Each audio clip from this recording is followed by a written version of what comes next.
Mayor Paul Horn with the State of the Union. I want to thank everybody who's here today. I am genuinely very grateful to be with you all, and I want to acknowledge that today we're sharing territory which has been home to the Stolo people for at least 10,000 years. I'm also very grateful to be accompanied by so many community leaders, and I'll take a moment to acknowledge some of them. So Manny spoke earlier about the amazing work of our Minister and MLA, Pam Alexis, and we want to say thank you to her. MLA Deeth couldn't be here today. He didn't want to spread his cold germs, but he reached out to me to let me know that he was thinking about all the people in this room here today and wished he could be here. All of my colleagues on council that can be here today, Councillor Plekas, wait please when you hear me talk about you, Councillor Plekas, Councillor Hamilton, Councillor Gill, Councillor Elias, Councillor Davies. I also want to acknowledge Director Corey Castle from the Nacomin Island area of the FERD, and Corey, as you know, well known in our community as an advocate for Mission. Our partners at the Board of Education, we have two here this evening. We have Chair Carter, and we have Trustee Loeffler here. I shouldn't say this evening, this afternoon, but both of them as well. And I can see at least one Freedom of the City recipient, Jim Hines, here, and I hope I haven't missed others. I think, who else is a Freedom of the City recipient that I haven't got? Oh, there we go. We've got Lloyd over there as well. So please give our Freedom of the City recipients a round of applause for their long service. I want to thank the Mission Regional Chamber of Commerce. I don't know if you know this or not, but the Chamber is the longest continuously operating chamber in British Columbia. And it says a lot about the type of work they do, and the people in this room are the reason why that work continues. So give them a round of applause. Community Futures always does a great job of sponsoring this, and to all of our sponsors, and again, especially to whoever sponsored the mushrooms. And most importantly, and I figured it out, I wondered how was Pam getting us funding for things like highway projects, and then I saw her sitting over here with Santa and Mrs. Claus, and it all came together for me. So the truly most important people here today are Santa and Mrs. Santa, so thank you. Ever since I was a little child, I have loved Mission, but it had nothing to do with the idea of Mission City. It was the sense of community that shone through. And it particularly shone through at Christmas. Like any child, I knew nothing about politics. I only knew the people in my neighborhood, and I knew that they cared about me. When I was about 6, my parents divorced. My mom moved us to the city. Living in the city was a culture shock, and even though there were many more people around, I could not have felt more alone. Traffic, litter, angry dogs, and even angrier neighbors. It's these things I remember about city life. No amount of transit or malls or convenience could ever make up for the way I felt living there. In Mission, a trip to Safeway for milk took 45 minutes. 15 to get the milk, and you know what the other 30 is for? All the conversation with the friends and neighbors you meet along the way. So as a child, I learned the difference between a hometown and a municipality. One of those differences was that in the city, people left too many decisions to the politicians. In the city, people were talking about development, taxes, budgets, and political positioning, when really what they should have been talking about is neighborhoods and neighbors. Luckily, I still got to be in Silverdale on the regular, and there was still a place there for everyone and a feeling of connection. I think I saw our home most clearly when I was young. So I still try to see this place through the eyes of a child today. And that's why I'm going to ask you to join me for a child's view of Mission at Christmas, then and now. So let's start with Christmas shopping. People think that home delivery is a new way to shop here, but it's not true. Yes, we had an Eaton store and a Sears, but most people used those outlets to make and pick up catalog deliveries. There was nothing, absolutely nothing better than rifling through the Sears Christmas Wish Book catalog and deciding what to tell Santa. But you couldn't tell Santa in Mission. If you wanted to sit on Santa's lap, you needed to wait at the rail bridge and go into Abbotsford, or take the Albion Ferry to Langley, or drive into Surrey or New Westminster. And when the Mission Bridge was built in 1973, we expected to see more stores and more Santas, but that didn't happen. Eaton's and Sears eventually went to Abbotsford, and Santa seemed even more stuck on the south side. Luckily, we still had the downtown. Radio Shack, Rex Cox, the Met, Fields, Pharmasave, a hobby store, and many other shops meant an amazing array of choices. Local merchants carried much more than you'd expect. We'd buy my dad a Stanfield undershirt, which we wore every single day, and get him a handsome dress shirt at the exact same place, which he never wore. Pharmasave had every toy and gift you could imagine, and Dumaresque had every electronic goodie any kid could ever want. Every store was rich with possibility, and the entire downtown was decked out with lights and decorations. It was the perfect place to spend some pre-Christmas time, provided you were willing to scratch the surface. Then, in December 1976, the province gave the downtown what some considered a lump of coal. That's when First and Railway became one-way streets. Even though the city, after 40 years of debate, took away parking meters at the same time, it didn't matter. The downtown changed, and a new era of grumpiness began. I know what you're thinking. We had paid parking downtown? Yes, we had paid parking downtown. And we're still talking about it in 2023. In 1982 and 2019, the streetscapes improved, but the downtown still battles against malls and online shopping. Thankfully, with the help of our 2 MLAs, we're finally going to see trucks rerouted from the downtown core. That's deserving of a round of applause. And that is a critical step in keeping the heart of our city a vital and livable space. And the ministry has come to the table and said, let's plan what we should have had all the way back in 1973 in a true bypass that starts all the way over on Norrish on the west, or the east I should say, and looks at Oliver and integrates transit as well. That is something our community has been looking for more than 5 decades. And finally, I feel as though with the advocacy we have, we're being heard at that ministry. With costs increasing everywhere, Mission merchants need our support. And as a city, we aim to ensure more mixed-use developments that include affordable homes, shopping, entertainment, and professional services, all within walking distance. Why? Well, that model brings the market to the merchant. It reduces the need for cars and parking, and it uses our land supply efficiently. But the kid in me likes it for another reason.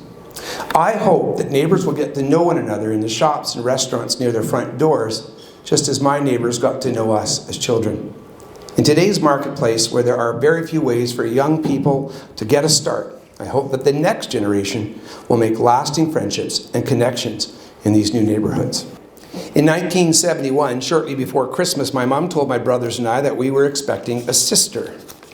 We were still together as a family in those days, and there was never any doubt that she was going to be born at Mission Memorial Hospital. I'd only ever been to that hospital once before when my brother Peter and I had our tonsils removed. Dr. Robson took care of everything, from tonsils to baby sisters, and I still recall those experiences for the warmth and caring we received, and all the extra ice cream we managed to pry out of the nurses. How many of you had Dr. Robson in some time in your life? So you guys remember, excellent. At 5 years old, I knew just 2 things about our medical services. Going to the hospital and the doctor was easy, and our doctor knew and took care of our whole family. Imagine, what do our kids and young moms experience today when they need a doctor? In this community, we have more than 14,000 people without a family physician. Getting help today means getting in a car, getting on a wait list, and getting frustrated. The people who deliver our care are just as dedicated as ever, just like Dr. Robson, but they're overwhelmed by the need. In today's world, the costs and resourcing of healthcare now require us to use a regional delivery model, something I understand, but there are still too many delivery gaps. Here in Mission, we need more services in many ways, including mental health care, expanded emergency capacity, and seniors' supportive care. Fortunately, we're in active discussions with Fraser Health about mental health care. I expect we'll be able to announce something in the new year, and are happy that we'll soon see an urgent and primary care center located in Mission. I'll have more about that at the end. Healthcare in Mission and BC is a complicated issue. But we, as your council, intend to do our part to make sure that the voice of the patient, including children and elders, is heard. So working with the Fraser Valley Regional Hospital District, Division of Family Practice, Mission Altogether for Health, and other local partners, our aim is to co-host a planning forum that will include service providers, neighboring communities, First Nations, and people like you in the coming year. We need to ensure that your patient experience is considered in Fraser Health's capital plans. We need services that will keep families and seniors here because we recognize that both are essential to our community in the long term. I mentioned earlier that my family separated when I was young, and that brings me to another Christmas memory, one that's not as pleasant. I rarely talk about this because I know many people were far worse off than my family, and because I recognize that my parents did everything they could to give us memorable Christmases.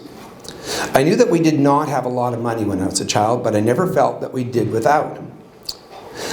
My mother was an expert in seeking out bargains, and she made a penny work like a dollar. Our entire basement was filled with home canning, frozen produce. We grew a garden, we ate wild meat, and we knew precisely 366 ways to make a meal out of hamburger. Those savings meant there was plenty at Christmas, including baking and a huge turkey and always presents under the tree. We were poor by most people's measure, but we didn't think other people could tell. And that's why one year it was jarring when a stranger knocked on our door and handed us a Christmas hamper.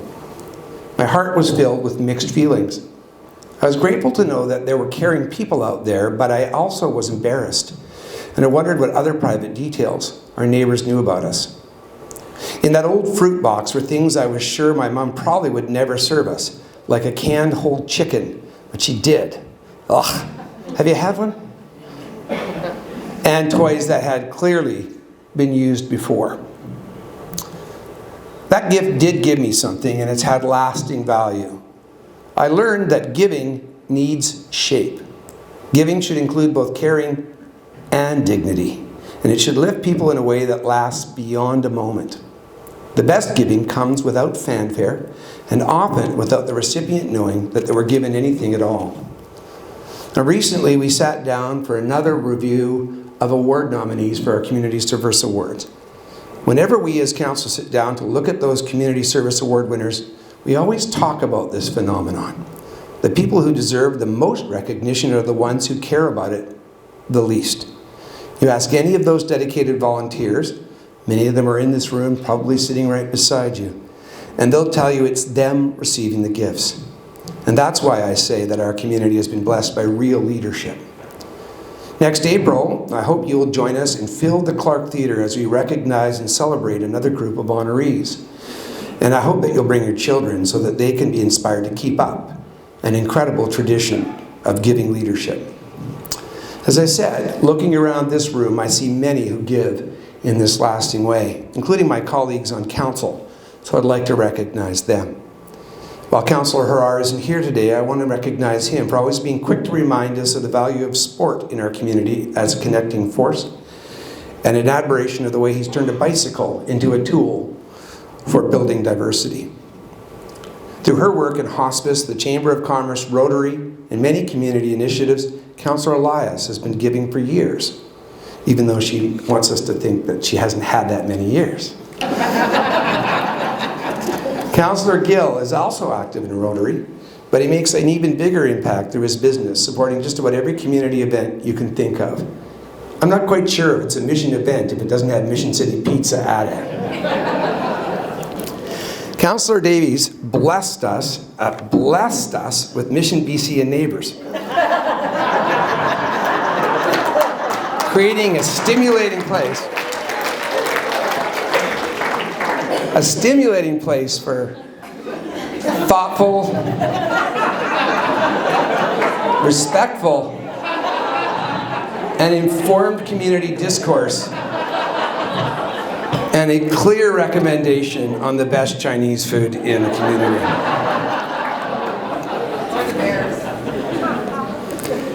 And of course, in their past jobs, first for Councillor Plex on the school district and Councillor Hamilton in banking, and then through their lengthy service in elected life on the Board of Ed for Councillor Hamilton and Council, and for Councillor Plex on Council, they are genuinely the epitome of community service, and I would appreciate it if you'd show them some appreciation.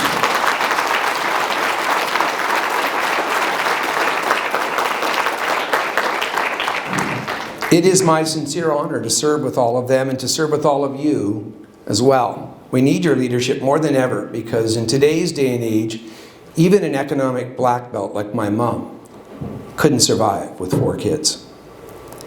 As leaders, I hope we'll remember that we're not building mission for the people in this room, but rather for our children and grandchildren. And we know that bigger food banks and shelters are not the long-term solutions. We know that the solution will take more than your local politicians. Supporting policies that allow for affordable housing, local work, more transportation options, a more accessible community, they will all help. But we must also return to a time when neighbors simply helped neighbors. Whether you're coaching a youth sport team, working on your child's pack, giving a neighbor a ride, or packing starfish backpacks, you're making the difference we need. As your council, we're frequently asked to build new facilities. But I hope you'll remember that buildings are just shells. It's you, the people inside, who make the difference.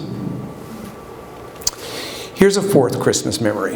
One year it snowed so much that we were able to ride our friend Lauren's snowmobile around Silverdale. Almost no one had a fence back then. Remember, Michelle? No fences.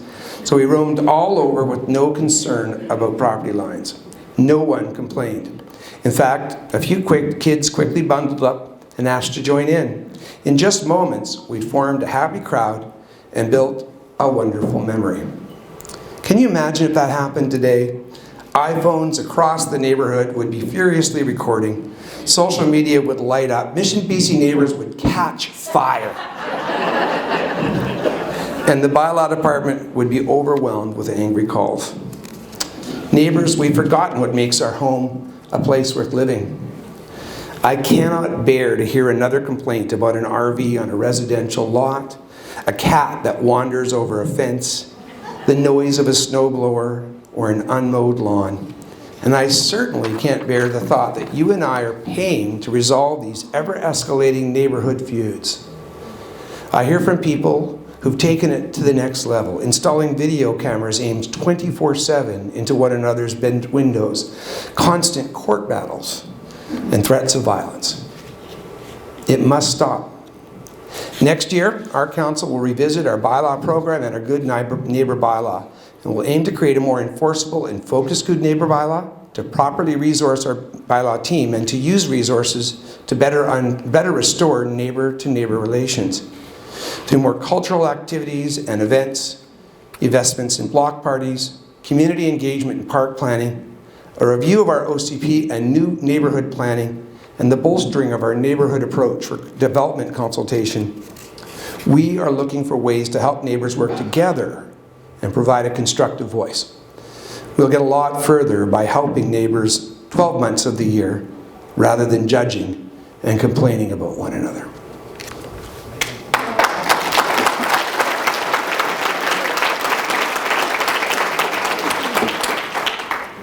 That thought takes me to my 5th and final Christmas memory. I was about 12 at the time. My dad picked us kids up and brought us home, where we would spend time with my stepmom and her kids. Now, over the years, being honest, I've had a few different step-parents and step-siblings. I can't actually count them all, that's how many. But in this family, there was a son my age, and his name was Wayne. There wasn't very much to do in a dark Silverdale evening, so Wayne and I went for a walk toward the hall. When we got close, Wayne saw one of his friends hitchhiking on Donatelli Road. Now, you'd have a really tough time getting a ride on Donatelli today, but there were even fewer cars 40 years ago. I asked his friend why he didn't hitchhike on the Lougheed just 300 yards away, and he said, too dangerous. So knowing it would make it harder to get a ride with 3 of us on the side of the road, his brilliant plan was to ask us to jump into the tall grass whenever we saw lights coming. All that roadside teenage jabbering and grass jumping got the attention of a neighbor I'll call Mr. Grinch. Mr. Grinch was already a few Molsons into the evening, and he had grown suspicious of these young people. Yelling from his porch, he told us to stay where we were until the RCMP arrived. I had literally never seen the RCMP in Silverdale, and it was going to be another 45 minutes before I would see them still.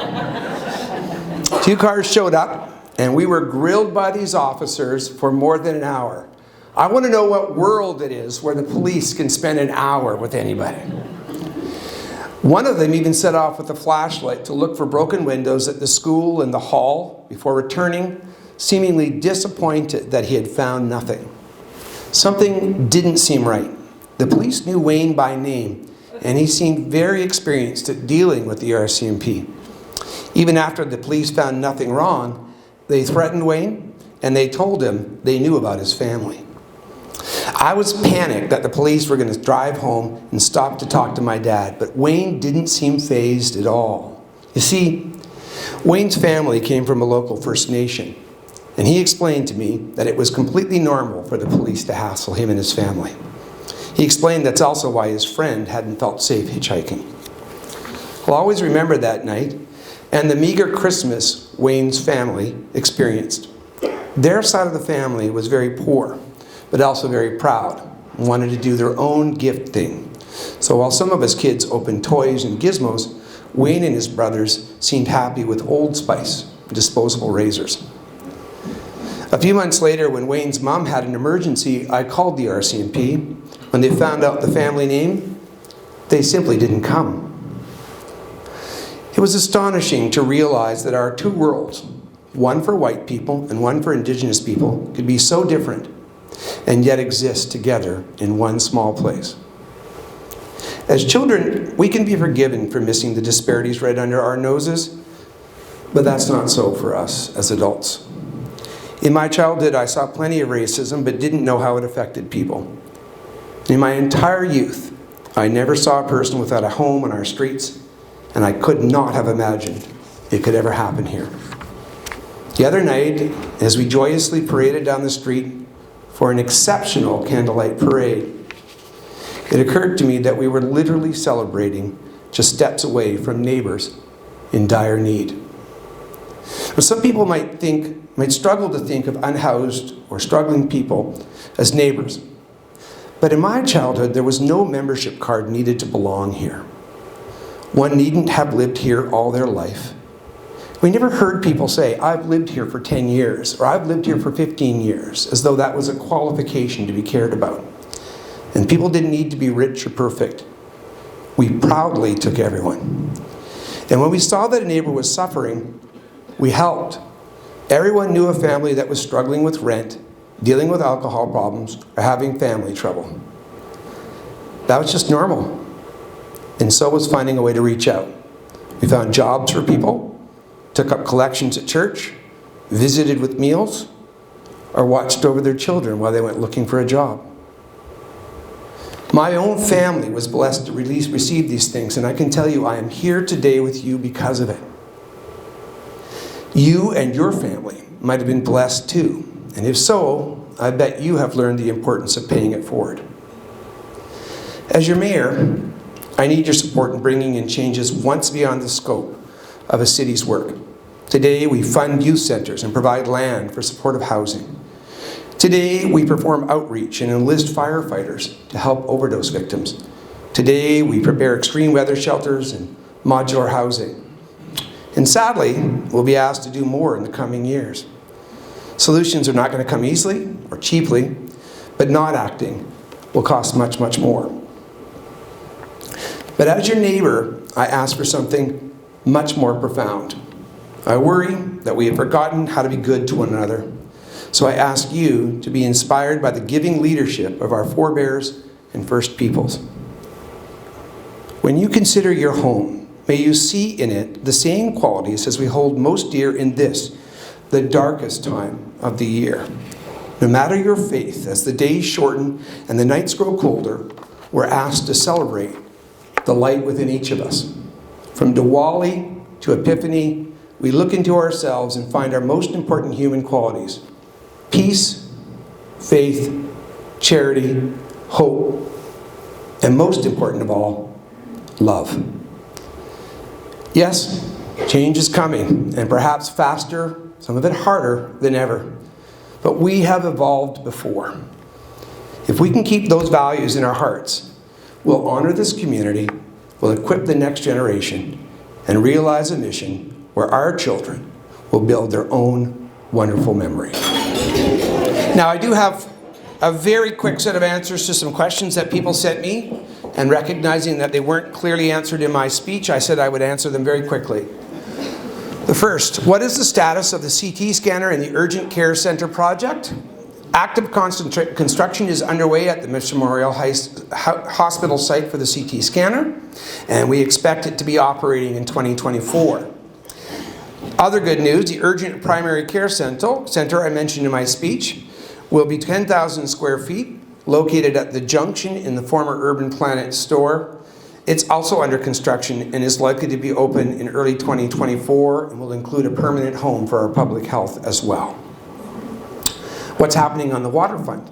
Well, the project plan has won 3 national and 1 international awards, and included in those awards was a showcase spot valued at $15,000 at MIPIM, which is the Global International Real Estate Festival. And it'll be presented to an expected 20,000 international real estate investors and developers, getting an eye from some of the most involved developers in the world. We are in the process of incorporating Mission Bridgehead Investment Corporation, a single shareholder economic development corporation to be owned by the city with the aim of promoting, investing, and partnering in economic development, and in particular on the waterfront. And Bridgehead is funded from existing budgets and by leveraging unused city lands, old remnants of roads in particular. What's happening with housing? Well, actually, I have an update on my update because I just talked with Michelle from Sarah, so I'll add a little bit more detail there. Hume Park, as you see, is currently under construction, and we're looking at even advancing the programming in there.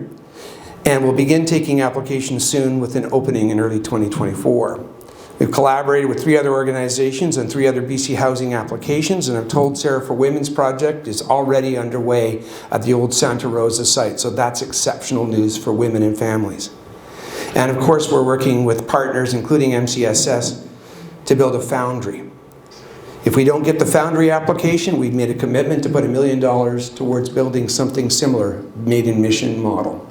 And we'll be adopting a number of new affordable housing policies early in 2024. And finally, what's happening with parks? In 2024, we're revising our Parks Master Plan, and we'll be looking to you and everybody in the community to be engaged in that. We're going to add a roof to the lacrosse box at Centennial Park and make it into a multi-sport facility. We've also acquired parkland on Emery Street, and we're actively acquiring parkland on Parr Street in the Stave Heights development. And we will begin work on a spray park on Emery Street, and will help realize the vision of a more complete Centennial Park by building amenities there next year as well. That's a quick summary. Come and see me for more. Merry Christmas, everybody.